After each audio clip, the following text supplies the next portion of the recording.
Also a new bike this week that's just been announced is the brand new Triumph Rocket 3 Storm.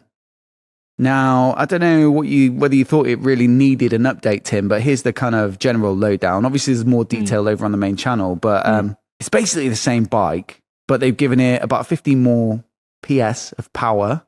Mm-hmm. So what's that gone from?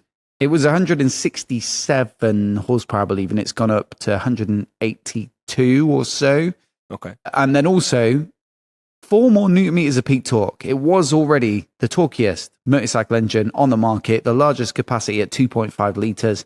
Now it's up to 225, so 4 more newton meters, and that's made at 4,000 RPM, so really low in the rev range. Did it really need it? Let's just discuss that for a moment. Is a bike that's already 165-ish horsepower, does it really need to go up to 180? Yeah, absolutely. I mean, more is better. And most is best. You thought it was a bit slow?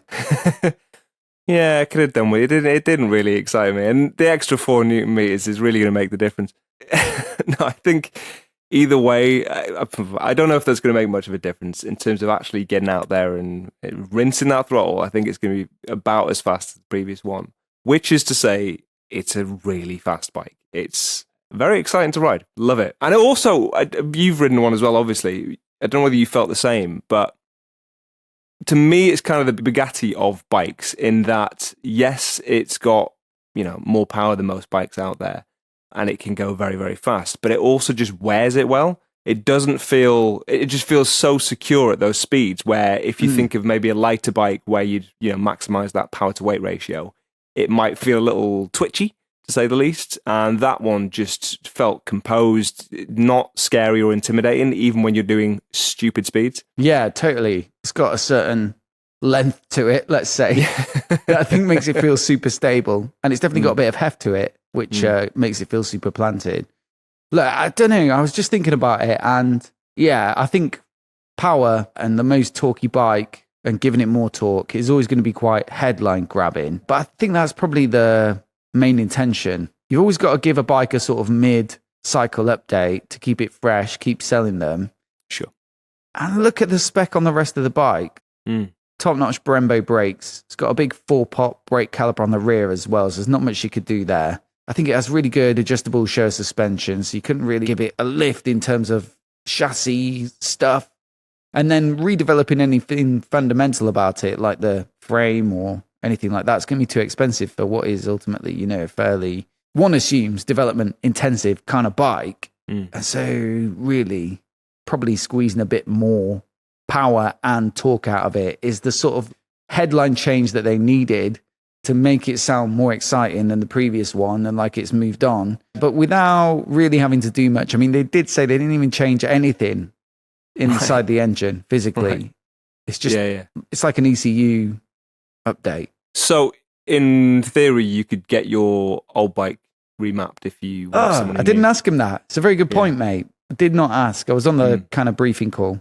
Oh, one other thing they did change as well is they've given it lighter wheels by a kilo or 2 between the two of them. Oh, okay. And of course, with wheels being rotating and unsprung, they're saying that's going to have a big effect on the handling. Or, more of an effect on the handling than if you removed a kilo or 2 from elsewhere on the bike. So, maybe that'll work. I don't think you've seen a pic of it yet, have you? So let's have a little quick look at this one as well and to get what you think on the looks. Ooh, I've got to choose the best picture of it. Yeah, it's pretty tasty. Have they changed the tail section on that, or is it the same? Gotta say, mate, they really haven't changed a lot. No, it's blacked out. I mean, that looks cool. Yeah. The wheels, you can see they're slightly different, right? Yeah, actually, to be fair, it just looks a bit meaner, I suppose. It just looks, it doesn't look too dissimilar from it just being kind of a very tasteful custom job on it, really. Yeah, I know what you mean. Blacked out on the exhaust headers, on the hardware, blacked out wheels. I like that new wheel shape. The tank as well, you can see the top half's blue there, bottom half black. And that flips on the GT where the top half is black. Okay. The bottom half, you can choose from blue, black or red. Yeah, real nice. Yeah, I think it looks quite cool. I mean, as far as like a factory-produced bike, that's got to be in there for one of the prettiest made this year as well. Pretty fantastic. Yeah, I mean, it's always look like you say, like a prototype, basically, that's somehow slipped through the net and made it onto the dealer floor. But I think that's the summary of it. New wheels, new paint, black hardware, bit more power. Yeah. And almost certainly done it just to kind of keep it fresh and give everyone something exciting to talk about with a bit more punch. But still, we'll give it a go, won't we? Try and get one for a spin. Oh, yeah. And see if it does make a difference, those extra 15 horses at the top. You go first, mate. You can get on it and pin it and see how fast it goes. Thank you. So if I bury it in a wall, you don't get a chance to ride it. That's not the plan, but yeah.